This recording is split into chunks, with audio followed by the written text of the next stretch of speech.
Alright, so if you're planning to do a shape in your weaving, you definitely need to have a plan, because the shapes make it a little more complicated. You want to have everything kind of mapped out so you know exactly what you're doing before you start. A square in the middle is definitely the easiest. Any kind of multiple diamonds is going to definitely be the hardest. This triangle would probably be second easiest after the square. One diamond is kind of hard but not too bad, and then this kind of thing would definitely be very crazy. So I'm going to show you what the square kind of looks like first, so you get an idea for the easiest one. Also, one other thing is that I like to, if I have a shape in the middle, I like to have kind of a line of symmetry and mirror what's happening on the other side. So if I have purple on this end, I want purple on this end. And then I do dark blue, light blue, teal, and then the square in the middle so that it's the same on both sides. It has symmetry. If I repeated purple, dark blue, teal, and then purple, dark blue, teal, it wouldn't look quite as good. We wouldn't have the same symmetry going on. So, all right.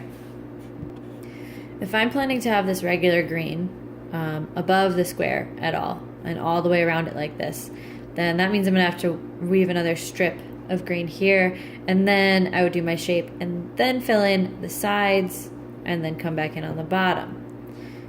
If I wanted to just start my square right next to my last stripe here, you would just go ahead and start the shape right next to whatever color it needs to belong to. So figure out how big you want how wide you want your square. This is a pretty narrow loom, so the square would be pretty small. If I did it in the middle, I could do every string but one, but this one would probably make the most sense. So you have the option to tape these aside so they're out of your way, because all you're going to be doing is tying a knot here and weaving this way and then this way and back and forth, pushing it up until you have the size square you want.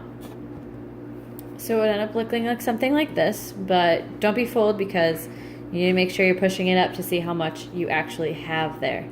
And make sure that when you start, you're doing the opposite of whatever the line before had. So since this string was over, I need to make sure that the next one had an under going on. And then after that, I would come in with my outside string, and I would just make sure that I started weaving from this side and went in between, back and forth each and every one of these loops, giving each loop a little partner. I would come in and do the other side, and then you start weaving back from the bottom again as normal. For diamonds and triangles, it's basically the same idea. It just depends on where you want them, and it'll tell you where to start. So since I want to start my diamonds right up next to this teal turquoise color, and that would be right here. I already have a string that I can just tie onto right here. If you don't, no worries, just tie it onto the warp string like right here, like we did for the square. Making sure my knot is as close as possible to the warp string and that it is super secure before I start. So pulling it, not moving at all. With triangles and diamonds, you have to take steps. You have to slowly move across the strings. So for my first step, I'm just going to go to the second. So make sure that I'm going over and then under, doing the opposite of what I had going on before. And then I go back. So I just took one step out this time. Next time I'm going to go 2 steps out. So let's make sure that we grab onto this next string that we need. We're not just going back over here, but we need to go under here, since this is our next step out. And back. And I'm going to keep going back and forth, just taking one step out each time. And it'll look something like that. So you can see how each time I went in and out, I went to one new place. Now, I could make this design and go all the way to the last string and then start coming back in, doing the same thing, just taking steps backwards this time. But since my diamonds, I want them to meet in the middle, I would make sure that I stop on that middle string so that the points would just touch right there.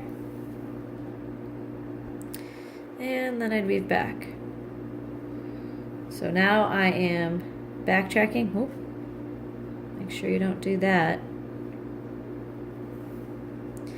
So now I would just continue going backwards the same way I went forwards. So since I wanted 3 triangles going down the side, I completed all 3. You can see each of my little steps in and out. And then I would continue, finish making those shapes over here. You could also do it backwards and try and weave across and then get narrower as you step in and wider. I like to do the shapes that I see the most first though. So normally I would do the other side the exact same and then fill in the middle, but that gets a little bit confusing to watch. So I'm just going to show you what it's like to fill it in from one side. And if you want to challenge yourself as much to do something as crazy as this, you can kind of work through it and figure it out for yourself. It's a little confusing to show in the video. So I need to tie on, making sure that it's scooted up and that I kept all of my warp strings parallel. If they start to get too tight in weird little spaces, make sure you figure out the spacing in there.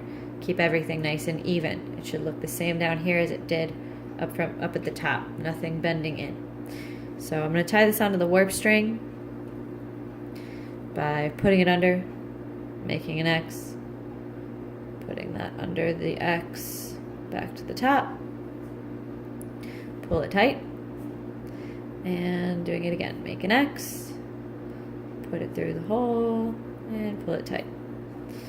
Now I would go and find the end of my string to weave with. I'm going to make sure that this is nice and spread out so I can see every little thing I'm doing.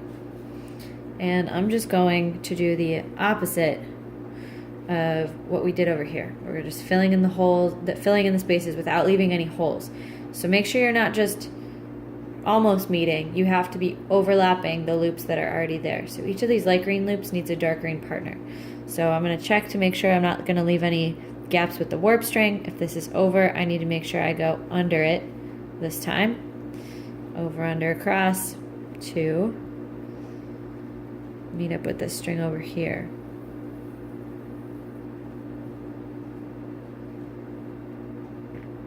Pulling it through, pushing it up. And you can try to get in between this little last notch to start if you want to, or you can just stop there and go back. I'm going to get under here and make sure I'm doing it right all the way across.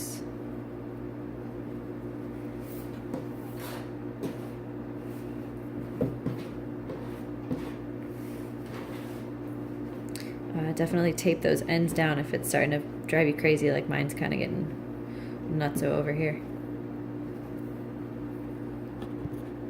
A little bit of tape on the back should do the trick. And of course, once I reach my ending point, then I go all the way back across. And then now that that loop has a partner, I need one for this one. So I weave in to meet up with this guy. Make sure that I get that loop on the same string as the loop that I'm going for. And then I go back across to the beginning.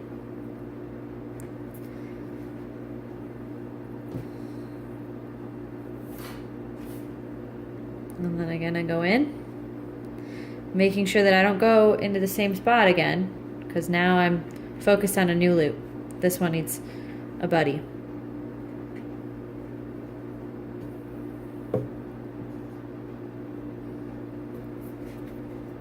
So I'm going to make sure I grab onto this string, same one that's looped there.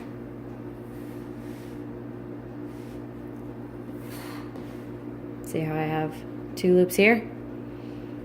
Buddies right here and over here, and then you just keep working your way back and forth, making sure that they're overlapping like that. And you can start to see what it looks like. You want to make sure that you do it the right way so you don't have any gaping holes, because if I only wove to right here and this one stopped here, we'd have a hole there. We want to make sure that they cross and come together so there's no holes. And then again, once I finished whatever shape I was doing and filled in all the extra space, I would be able to move the whole thing up and repeat the pattern mirrored at the bottom.